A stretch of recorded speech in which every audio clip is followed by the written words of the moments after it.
تمسكتم بسنتي وسنة الخلفاء الراشدين المهديين لن تضلوا بعدي أبدا، أو كما قال عليه الصلاة والسلام۔ بزرگوں اور بھائیوں، آج آپ حضرات کے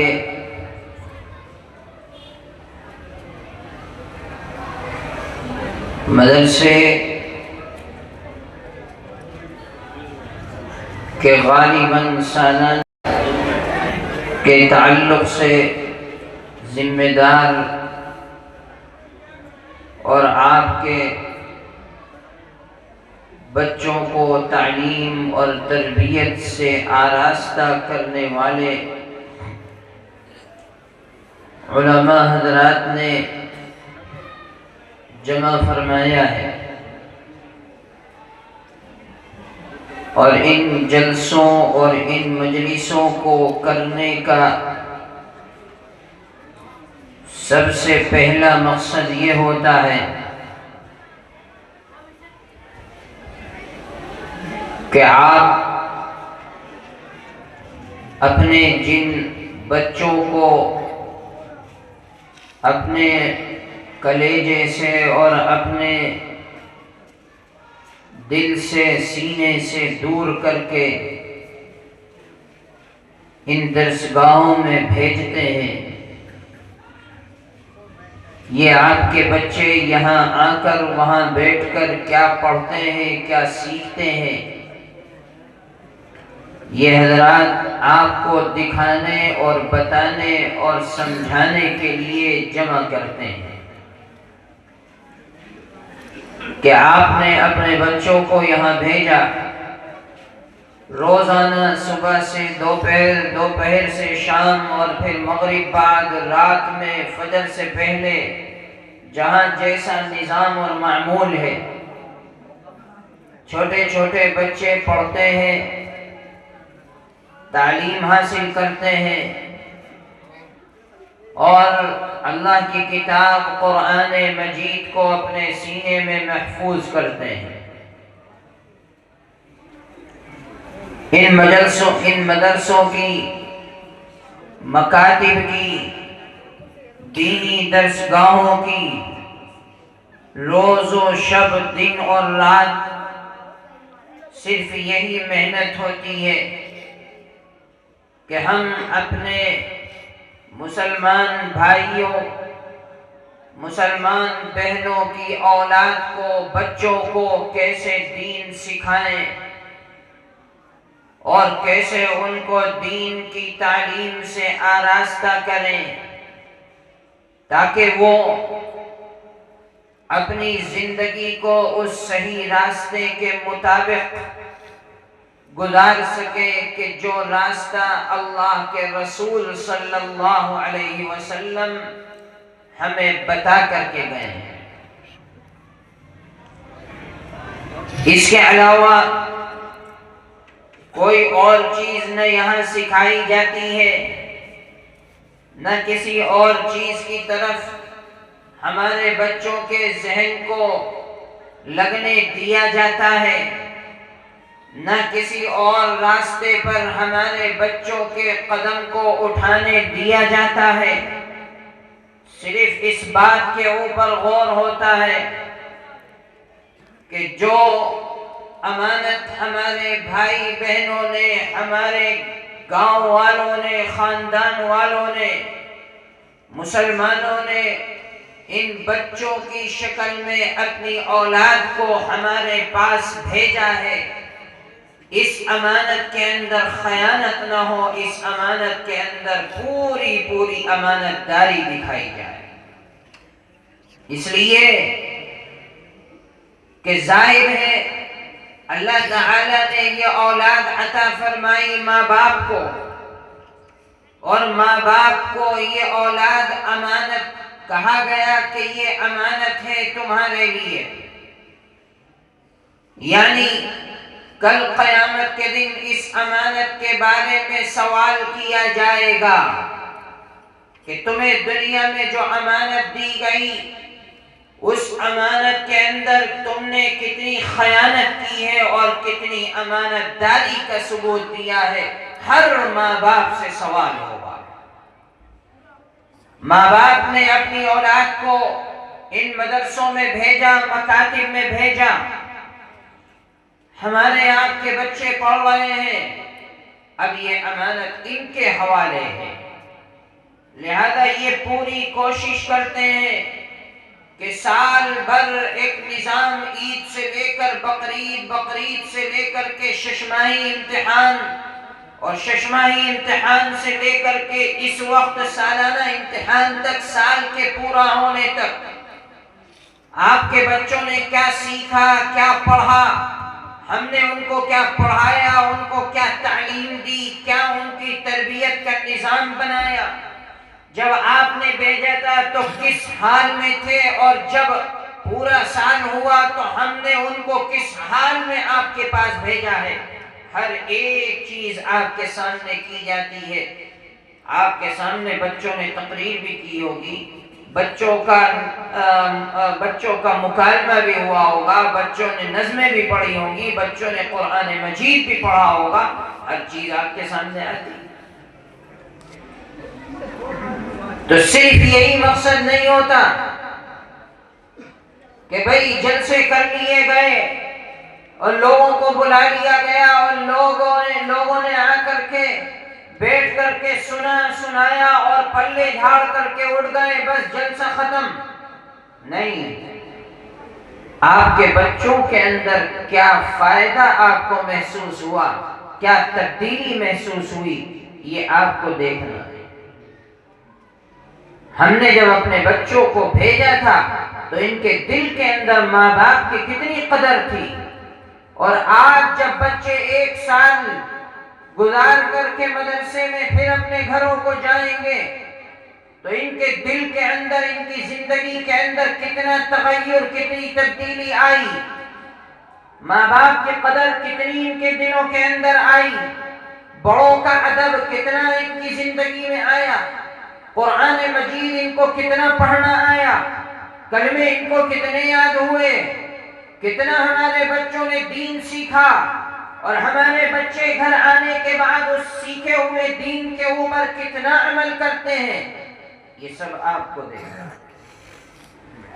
اسی لیے آپ کو یہاں بلایا جاتا ہے کہ ہم نے آپ کے بچوں کو تعلیم کے ظاہری زیور سے آراستہ کر دیا، اب آپ دیکھیے کہ یہ لوگ اپنی زندگی کے اندر اس لیے کہ یاد رکھیے اب اس زمانے کے اندر ہمارے لیے کوئی چارہ کار نہیں ہے کہ ہم اپنے بچوں کو تعلیم حاصل کرنے کے لیے اپنے مدرسوں سے الگ کسی اسکول یا کالج کے اندر، اور پھر وہ بھی کسی خیر کا ہو جہاں ان کو یہ نہ سکھایا جائے کہ تمہارا اللہ ایک ہے، جہاں ان کو یہ نہ بتایا جائے کہ تمہارے ماں باپ کی تمہارے دل کے اندر کیا قدر اور عظمت ہونی چاہیے، جہاں ان کو یہ نہ بتایا جائے کہ تم مسلمان ہو، جہاں وہ یہ بھول جائیں کہ تمہارا دین اسلام ہے،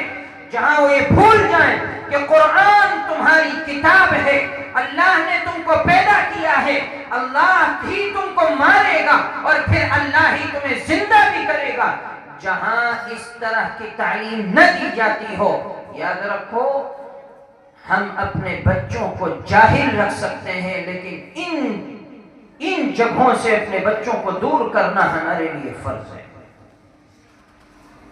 اس لیے یہ وہ جگہیں ہیں جہاں ہمارے بچوں کے ایمان اور عقیدے کے اوپر ڈاکے ڈالے جاتے ہیں، جہاں ان کے دل سے ان کے اسلام کو دور کر دیا جاتا ہے، انہیں فرق ختم کر دیا جاتا ہے کہ تم مسلمان ہو، تم کلمہ پڑھنے والے ہو، تمہارا عقیدہ یہ ہے، دوسرا کلمہ پڑھنے والا نہیں ہے، اس کا عقیدہ بھی یہی ہے، لہذا تم میں اور ان میں کوئی فرق نہیں۔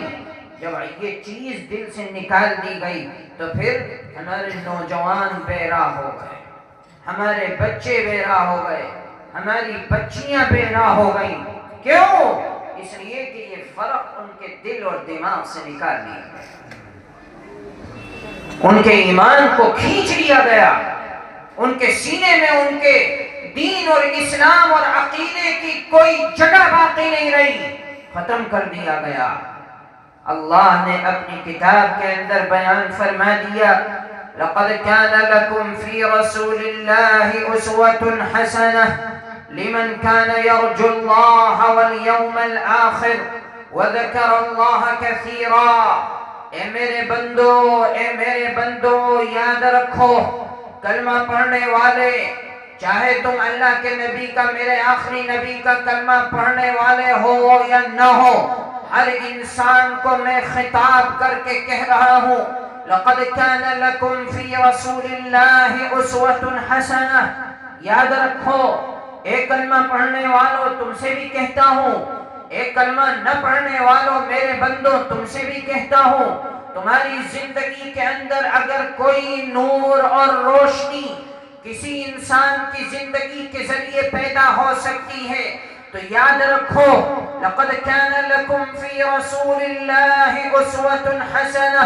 تمہیں وہ عقیدہ اختیار کرنا ہے جو محمد عربی کا عقیدہ ہے، تمہیں وہ عقیدہ اختیار کرنا ہے جو عقیدہ محمد عربی کو میں نے دنیا کے اندر دے کر کے بھیجا ہے۔ لقد كان لكم في رسول الله أسوة حسنة۔ اے میرے بندوں، تمہارے لیے نبی آخر الزمان کی زندگی کے اندر نمونہ ہونا چاہیے۔ اے کلمہ پڑھنے والوں، جب تم نے کلمہ پڑھ لیا تو آؤ، جس کا کلمہ تم نے پڑھا ہے اب تمہیں آئیڈیل اسے بنانا ہے، اب تمہیں نمونہ اسے بنانا ہے، اب تمہیں اپنے راستے کے لیے روشنی متعین کرنی ہے تو اس کے قدموں سے اگر تمہیں اس راستے پر چلنا ہے، جس راستے پر چل کر کے تمہیں کامیابی ملے گی تو آؤ محمد عربی کے راستے پر چلنے والا بناؤ۔ اگر تمہیں کامیابی کو اپنے سر کا تاج بنانا ہے تو آؤ اللہ کے نبی آخر الزمان صلی اللہ علیہ وسلم کی زندگی کو اپنے لیے اسوہ بنا لو۔ کیوں؟ اس لیے کہ اللہ نے فرمایا لقد كان لكم في رسول الله أسوة حسنة۔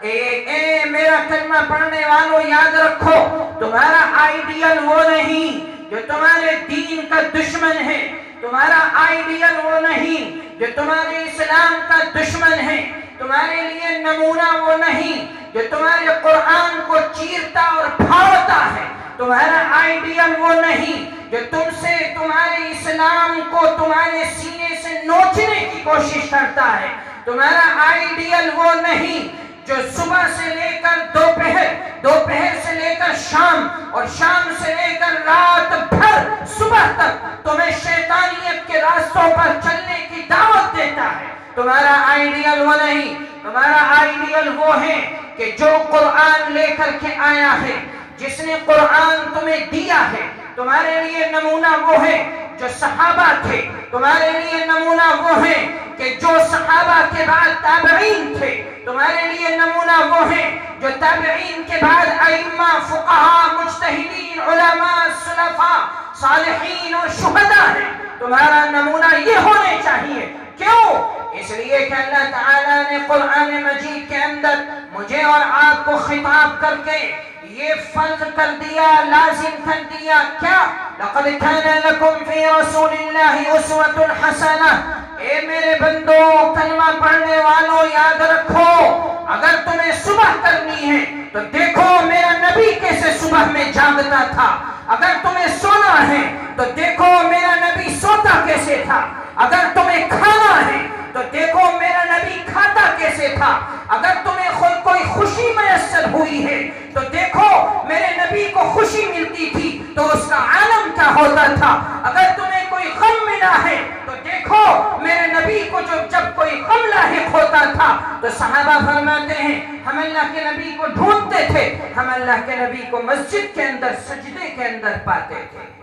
لقد كان لكم في رسول الله اسوة حسنہ، ہمارے لیے نمونہ اللہ کے نبی کی زندگی ہونی چاہیے۔ اب ہمارا عالم کیا ہے؟ یہ جتنے جوان کھڑے ہیں بیٹھے ہیں، آپ ان سے پوچھو بھائی تم کس کی طرح بننا چاہتے ہو؟ تمہارا دنیا کے اندر آئیڈیل کون ہے؟ تم کس کی طرح دنیا کے اندر زندگی گزارنا چاہتے ہو؟ جاؤ اپنے کلمہ پڑھنے والے بچوں سے سوال کرو، اور پھر دیکھو کیا کسی کی زبان پر آتا ہے کہ میں اللہ کے نبی کی زندگی گزارنا چاہتا ہوں؟ ہمارے بچوں کی زبان پر آتا ہے کہ میں اپنے نبی کی زندگی گزارنا چاہتا ہوں، میں ابو بکر صدیق کی طرح زندگی گزاروں گا، میں عمر ابن خطاب کی طرح زندگی گزاروں گا، میرے اندر حیا ایسی ہونی چاہیے جیسے عثمان غنی کی حیا تھی، میرے اندر بہادری اور شجاعت ایسی ہونی چاہیے جیسے علی المرتضیٰ کی زندگی میں تھی۔ ہمارے بچوں کی زبان سے جواب آئے گا تو کیا جواب آئے گا؟ ہم تو فلم ایکٹروں کی طرح بننا چاہتے ہیں، جو ہمارے اور آپ کے اسلام کے دشمن، جنہوں نے ہمارے آج کی نسلوں کی زندگی کو برباد کر دیا، جنہوں نے ہماری زندگی سے اس فرق کو نکال دیا کہ تم کلمہ پڑھنے والے ہو یا نہیں ہو، کوئی فرق نہیں پڑتا، تم انسان ہو، دنیا میں ہر بسنے والا انسان ہے۔ حالانکہ اس کا تعلق عقیدے سے نہیں، اس کا تعلق تو اخلاق سے ہے۔ عقیدہ یہ ہے کہ ہم مسلمان ہیں، اخلاق یہ ہے کہ ہاں ہماری زبان ہر انسان کے لیے نرم رہے، ہمارا رویہ ہر انسان سے اچھا رہے گا، ہم نرم ہر انسان کے لیے رہیں گے، ہمارا رویہ کسی کے لیے سخت نہیں ہوگا، ہمیں کوئی گالی دے برا کہے ہاں ہم ہر انسان کو معاف کرنے والے بنیں گے۔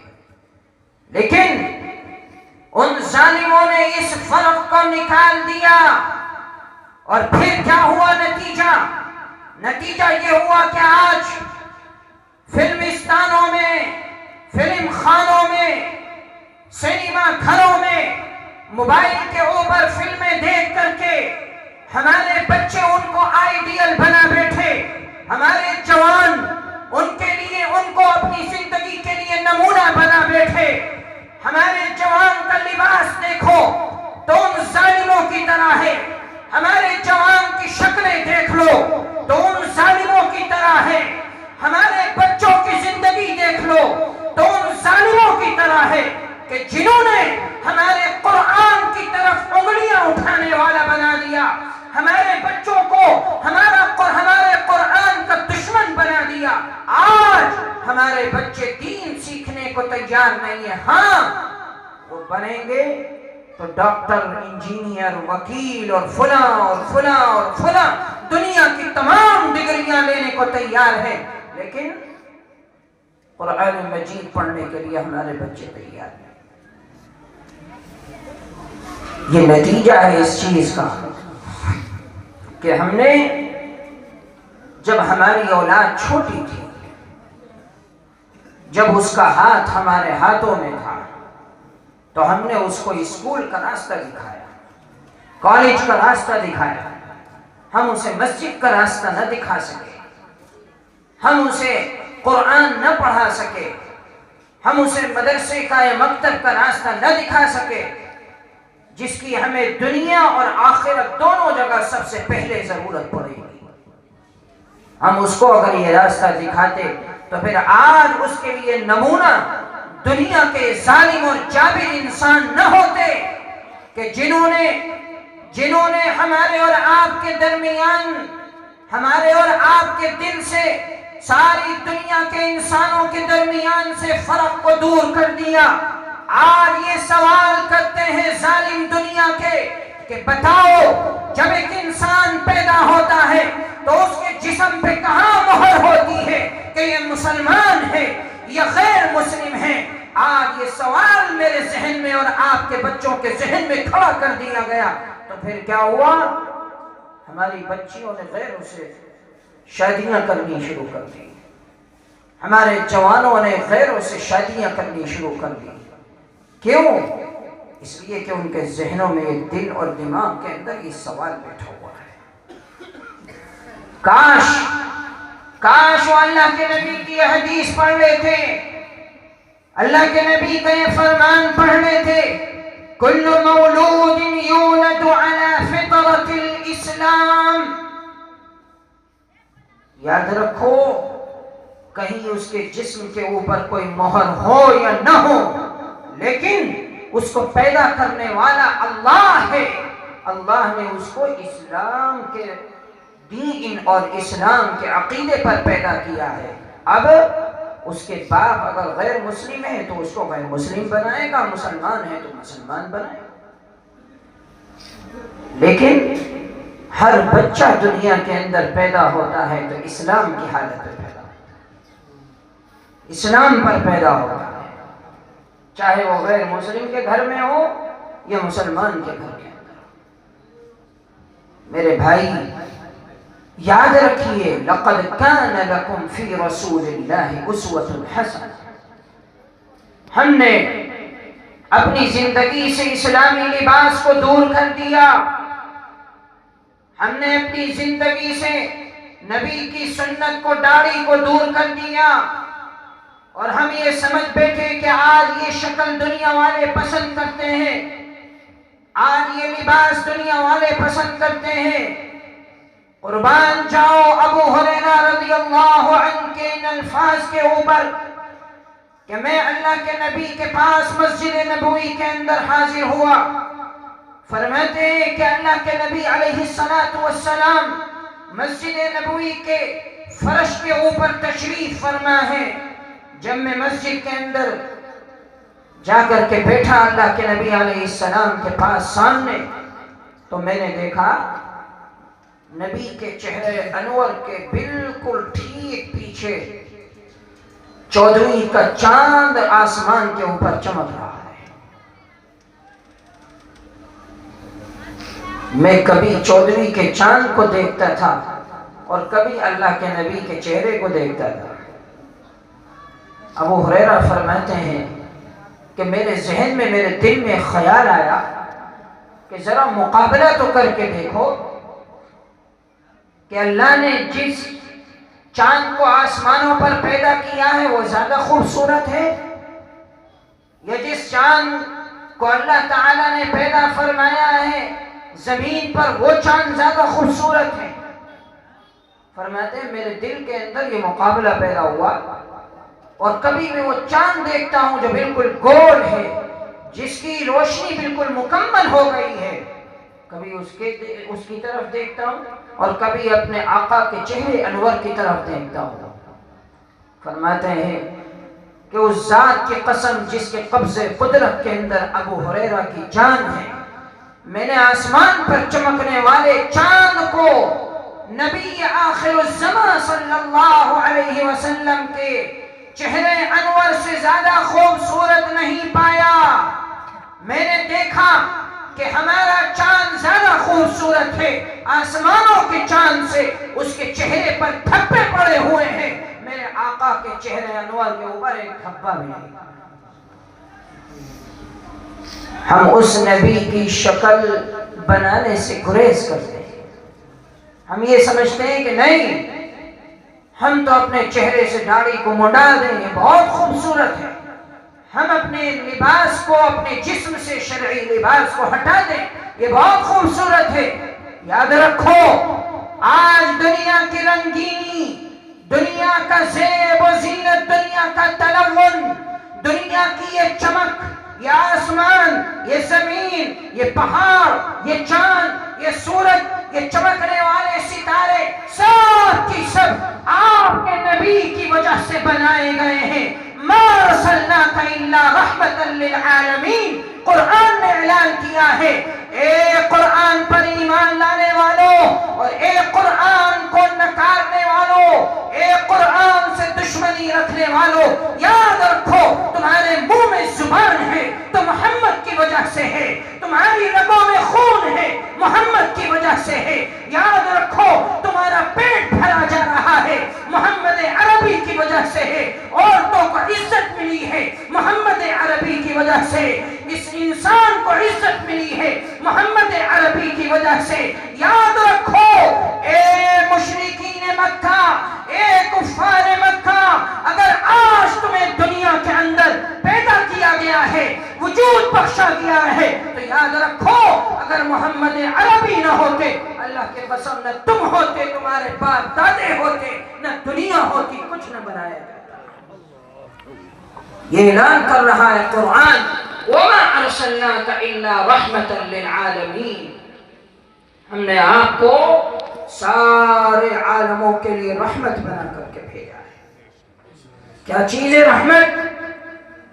رحمت یہ نہیں ہے کہ صرف اللہ کے نبی علیہ السلام کے دل کو نرم بنا دیا گیا، نہیں، رحمت کا مفہوم یہ بھی ہے کہ انسان کو وجود ملا ہے تو اللہ کے نبی کی وجہ سے، یہ دنیا پیدا کی گئی نبی کی وجہ سے، عورتوں کو عزت دی اسلام نے دی یہ نبی کی وجہ سے، انسان کو انسان کا بھائی بتایا گیا، مسلمان کو مسلمان کا بھائی بتایا گیا، یہ رشتے قائم کیے گئے، ماؤں کے عزت کو محفوظ کیا گیا، یہ نبی کی رحمت ہے۔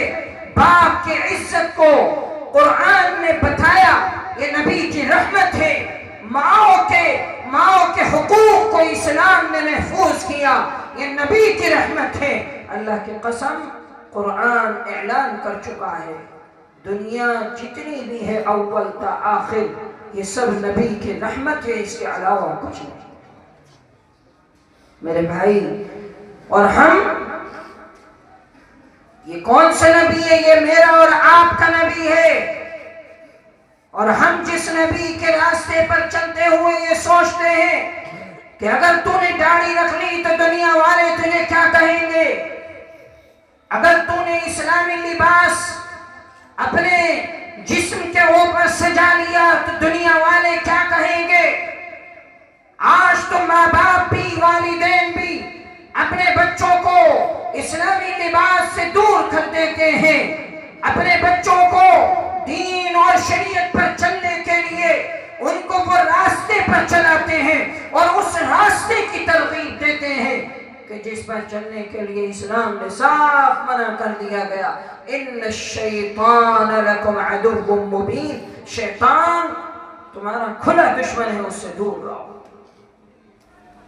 لیکن افسوس کی بات تو یہ ہے کہ ماں باپ، سرپرست، والدین، گھر کے خاندان کے بڑے، دادے، نانے، سب کی سب اپنے ماتحتوں کو، اپنی اولادوں کو ان راستوں پر لگا دیتی ہیں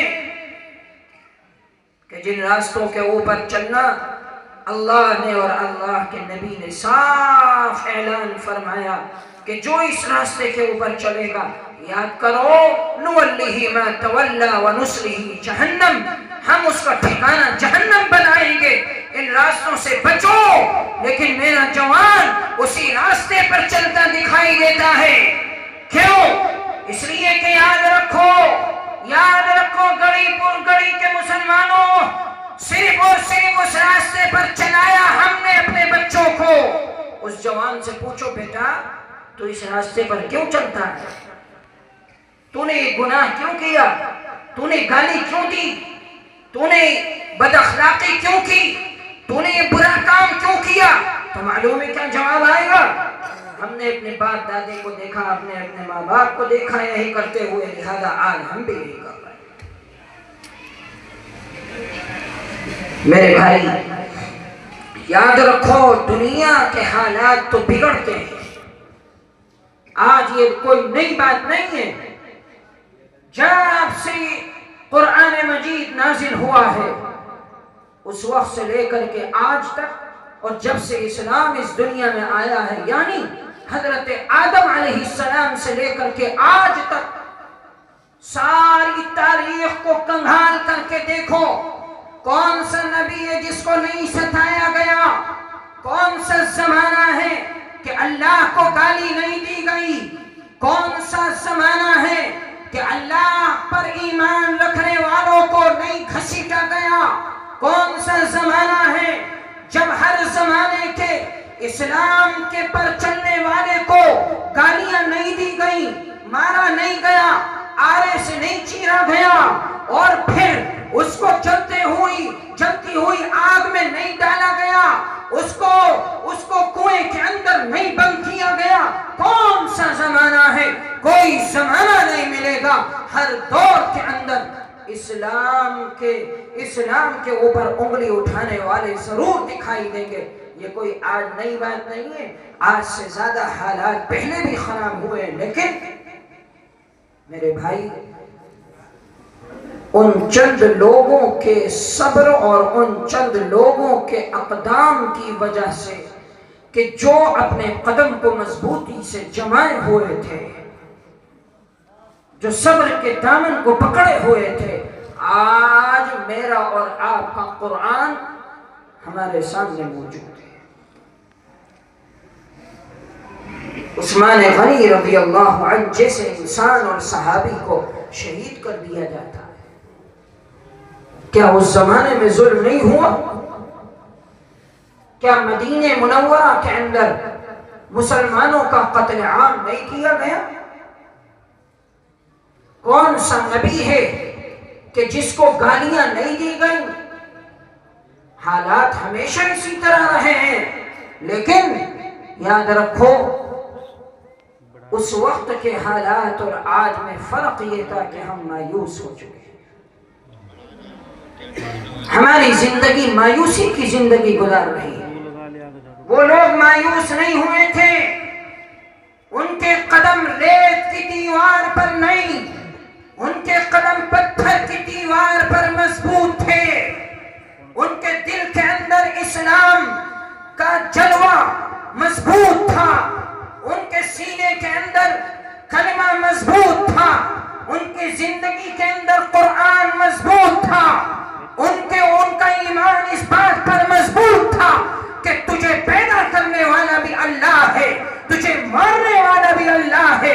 لہذا یاد رکھو، موت جب ایک دن آنی ہے تو اس موت سے گھبرانا کیا ہے؟ اس موت کی آنکھ میں آنکھ ڈال کر کے زندگی گزارنی ہے۔ وہ مسلمان تھے کہ جن سے موت گھبرایا کرتی تھی، اور آج ہم موت سے گھبراتے ہیں، ہم حالات سے گھبراتے ہیں، ہم ظالموں کے ظلم سے گھبراتے ہیں، ہم جبر کرنے والوں کے جبر سے گھبراتے ہیں، ہم فرقہ پرست طاقتوں کی طاقت سے گھبرا جاتے ہیں، ہم نماز پڑھنا چھوڑ دیتے ہیں، ہم اپنے بچوں کو مدرسوں سے دور کر دیتے ہیں۔ کیوں؟ اس لیے کہ حکومتیں بڑی ظالم ہیں، آج فرقہ پرست گھوم رہے ہیں۔ مسلمانوں یاد رکھو، آج کا دور موسیٰ کے دور سے زیادہ سخت نہیں ہے کہ جب فرعون نے حکم دیا تھا کہ ماؤں کی دودھ پیتے ہوئے بچوں کو ذبح کر دو اور ان کی بچیوں کو باندیاں بنا لو۔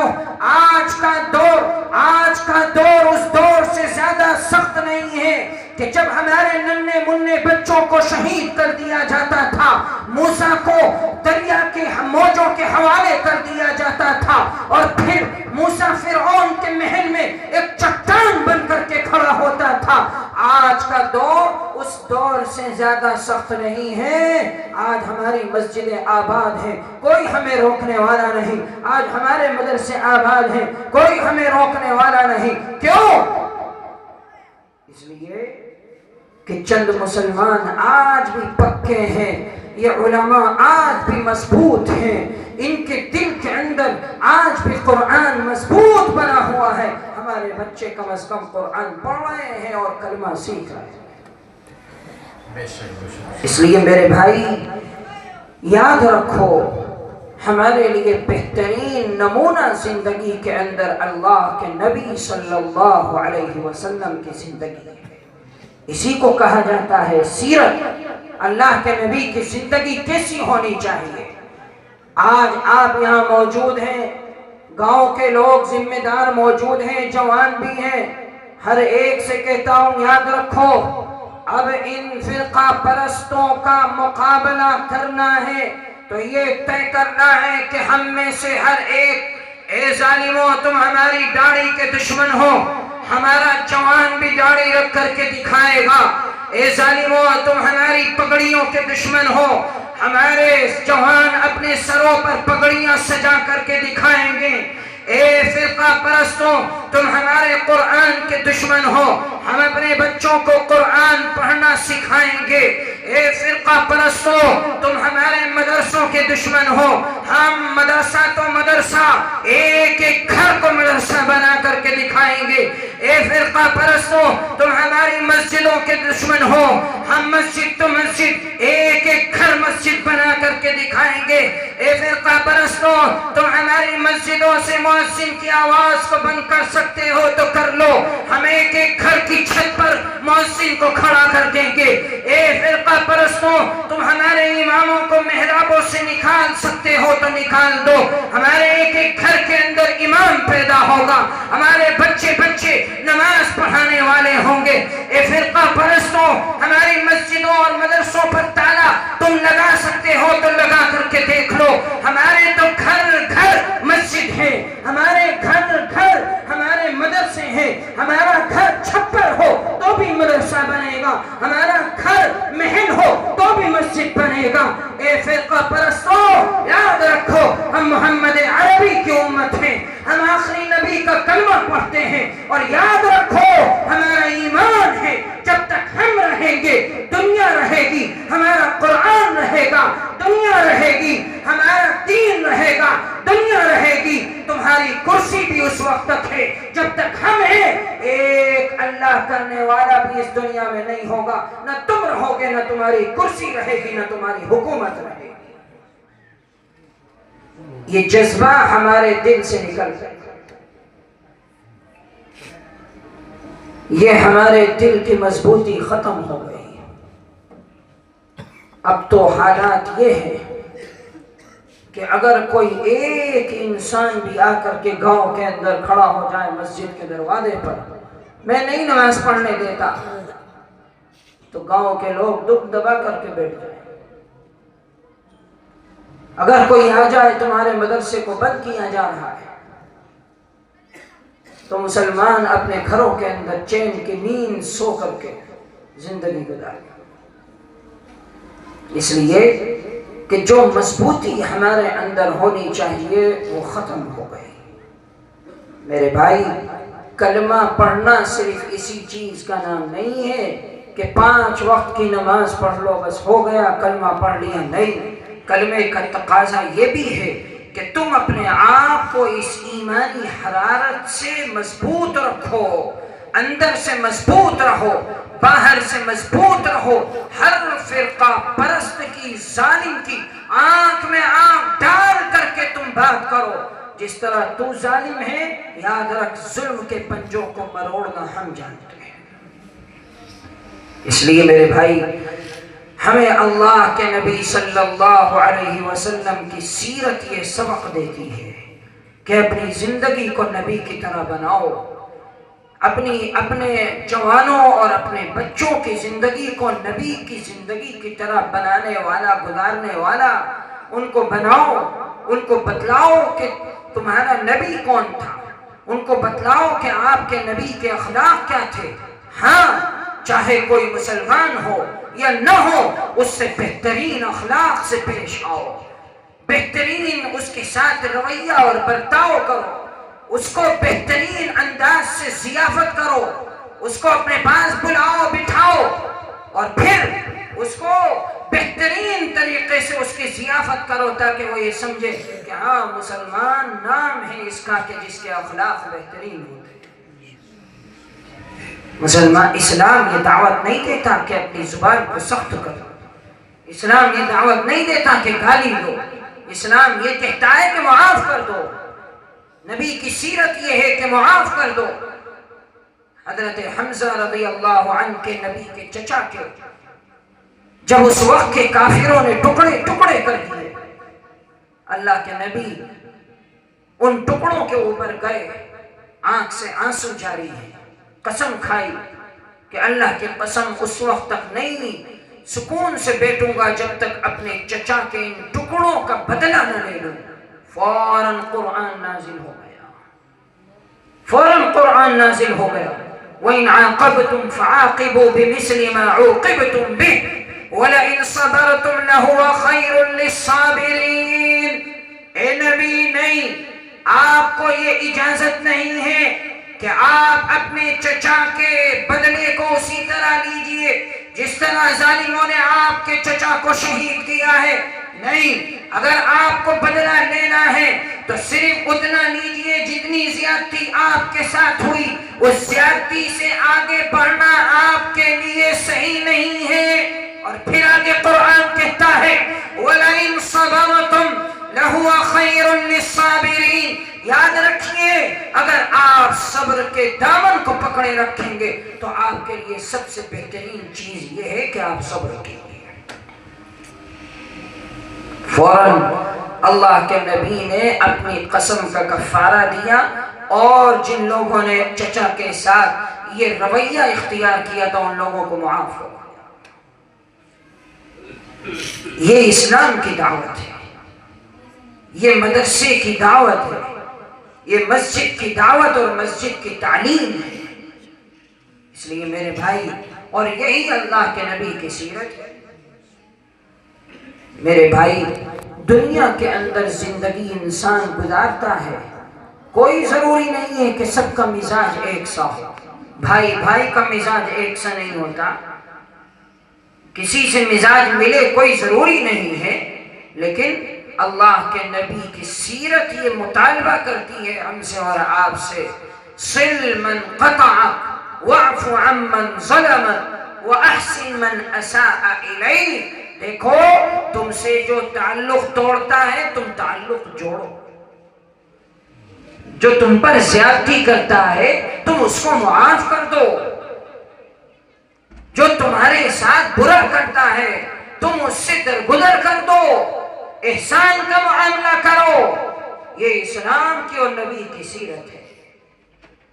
یہ ضروری نہیں ہے کہ آپ بدلہ لو، یہ ضروری نہیں ہے کہ آپ گالی کا جواب گالی سے دو، یہ ضروری نہیں ہے کہ آپ ظلم کا جواب ظلم سے دو، یہ کوئی چیز نہیں ہے۔ اسلام اس چیز کو بالکل قطعاً اس کی اجازت نہیں دیتا ہے کہ ایک مسلمان کلمہ پڑھنے والے اور غیر کلمہ پڑھنے والے کے ساتھ الگ الگ برتاؤ اختیار کرے۔ نہیں، جس اللہ کا بنایا ہوا وہ ہے، اسی اللہ کے پیدا کیے ہوئے ہم ہیں۔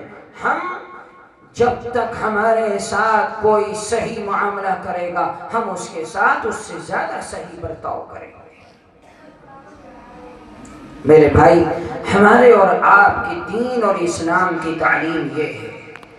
ہم تو آپ کے یہاں پہلے بھی آئے اور ہم نے اس چیز کے اوپر زور دیا تھا کہ آپ کے آپسی اختلاف، آپسی انتشار کو آپ ختم کرو۔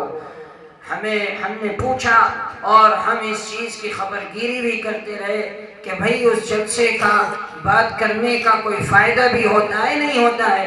مولانا بتلانے لگے کہ ہاں ماشاءاللہ فائدہ بھی ہوتا ہے، اور بھی اللہ تعالیٰ جو کم و بیشی زیادتی رہ گئی ہے اس کو بھی ختم کر دے انشاءاللہ۔ تو اس لیے آج بھی اللہ کے نبی کی سیرت ہم آپ کو دے کر کے جا رہے ہیں کہ سب سے پہلی چیز ہم اپنے آپ کو نبی کی زندگی کی طرح زندگی گزارنے والا بنائیں۔ اور اپنے جوانوں سے میں کہتا ہوں کہ جوانوں یاد رکھو، آج آپ کی رگوں کے اندر خون اور طاقت اللہ نے دیا ہے، اس لیے نہیں دیا ہے کہ اس کو ضائع کرو، اس کو اسلام کی قوت کے لیے، اس کو اسلام کی طاقت کے لیے استعمال کرنا ہے، قرآن کی حفاظت کے لیے تیار کرنا ہے، دین کے حق میں اس کو خرچ کرنا ہے، اپنی مسجدوں اور اپنے مدارس، مکاتب اور اپنی دینی درسگاہوں اور دینی جماعتوں اور تنظیموں کے لیے استعمال کرنا ہے۔ ہماری طاقت اس لیے ہونی چاہیے، نہ یہ کہ اس لیے کہ ہم اس طاقت کو شیطانیت کے اڈوں پر لگا دیں۔ نہیں، آپ کو جوانی اللہ نے اس لیے نہیں دی۔ اس لیے میرے بھائی اس پیغام کو لے کر کے یہاں سے جانا ہے کہ انشاءاللہ ہم اپنی زندگی کو نبی کی طرح بنانے کی فکر کریں گے انشاءاللہ۔ کریں گے نا انشاءاللہ؟ نہیں، آواز نہیں آ رہی، سچا وعدہ کرو، ہاتھ اٹھا کے کریں گے انشاءاللہ۔ کوشش کرو گے نا انشاءاللہ؟ انشاءاللہ۔ اور جو کچھ کمی زیادتی آپس میں رہ گئی ہے، اختلاف اور انتشار، اسے بھی دور کرو، اسے بھی دور کرو اور کوشش کرو کہ وہ بھی ختم ہو جائے اور بالکلیہ ختم ہو جائے ایک دم انشاءاللہ۔ اللہ عمل کی توفیق عطا فرمائے۔ اور بھائی یہ بتلاؤ، اچھا آخری بات کہ یہ گاؤں کس کا ہے؟ یہ گاؤں کس کا ہے؟ آپ سب کا ہے نہیں؟ اور یہ مدرسہ کس کا ہے؟ آپ سب کا ہے کہ نہیں ہے؟ اس لیے ان مدرسوں کی حفاظت کون کرے گا؟ کون کرے گا؟ ہاتھ اٹھاؤ کہ ہم کریں گے انشاءاللہ۔ کون کرے گا اس مدرسے کی حفاظت؟ سب کریں گے نا انشاءاللہ۔ میں ایک بات کہتا ہوں اور آپ سے بھی کہہ رہا ہوں، یاد رکھو ان مدرسوں کی حفاظت ہمیں اپنے جسم سے بھی کرنی ہے اور اپنی دولت سے بھی کرنی ہے۔ کیوں؟ اس لیے کہ ان مدرسوں کی حفاظت وہ نہیں کریں گے جو بلڈوزر چلاتے ہیں، ہمیں کرنی ہے۔ ان مدرسوں کی حفاظت وہ نہیں کریں گے ظالم جو ان مدرسوں، جن کی نگاہوں میں، جن کی آنکھوں میں یہ مدرسے چبھتے ہیں، ہمیں کرنی ہے۔ ان مسجدوں کی حفاظت وہ نہیں کریں گے جو یہ سمجھتے ہیں کہ صرف اور صرف یہ دہشت گردی کا اڈا ہے۔ نہیں، اس کی حفاظت ہمیں کرنی ہے۔ ہمیں بتانا ہے کہ آؤ ذرا بیٹھ کر کے تو دیکھو یہاں کیا سکھایا جاتا ہے، یہاں کیا پڑھایا جاتا ہے۔ اس لیے اس کی حفاظت کون کرے گا؟ ہم خود کریں گے انشاءاللہ۔ ان در و دیوار کی حفاظت ہمیں خود کرنی ہے انشاءاللہ۔ اور میں نے کہا کہ اپنے جسم سے بھی کرنی ہے۔ اپنی اولاد کو یہاں پڑھنے بھیجو، اپنے اس مدرسے کو آباد کرو، اور پھر جب اس مدرسے کو آپ کی دولت کی ضرورت ہو تو آپ اپنی دولت سے بھی اس مدرسے کی حفاظت کرو۔ آج دیکھو اللہ کا شکر ہے مدرسے بنے ہوئے ہیں، اس لنٹر کے نیچے آپ بیٹھے ہوئے ہو، بغیر آپ کے تعاون کے یہ سب ہو گیا؟ آپ کے تعاون کے بغیر کچھ نہیں ہوتا۔ اس لیے خوب زیادہ سے زیادہ تعاون کرو۔ کیوں؟ اس لیے کہ یہاں آپ کے بچے آ کر کے بیٹھ کر کے دین سیکھتے ہیں۔ ہم دنیا کے اندر تو خرچ کرتے ہیں، ٹھیک ہے کر رہے ہیں، لیکن اس سے زیادہ ضروری ہمارے لیے یہ مدرسے ہیں۔ ہم جب دکھیں گے ظالموں کو کہ مسلمان اپنے مدرسوں سے مضبوط ہے، یہ کمر سے کمر لگائے ہوئے کھڑا ہے، تو پھر کوئی ٹیڑھی انگلی نہیں اٹھے گی انشاءاللہ۔ اللہ عمل کی توفیق عطا فرمائے، اور اللہ آپ حضرات کی اس دینی درسگاہ کی حفاظت فرمائے، آپ حضرات کی بھی حفاظت فرمائے، ہر شر سے، فتنے سے اس مجلس کو کامیاب فرمائے، عمل کی توفیق عطا فرمائے۔ وآخر دعوانا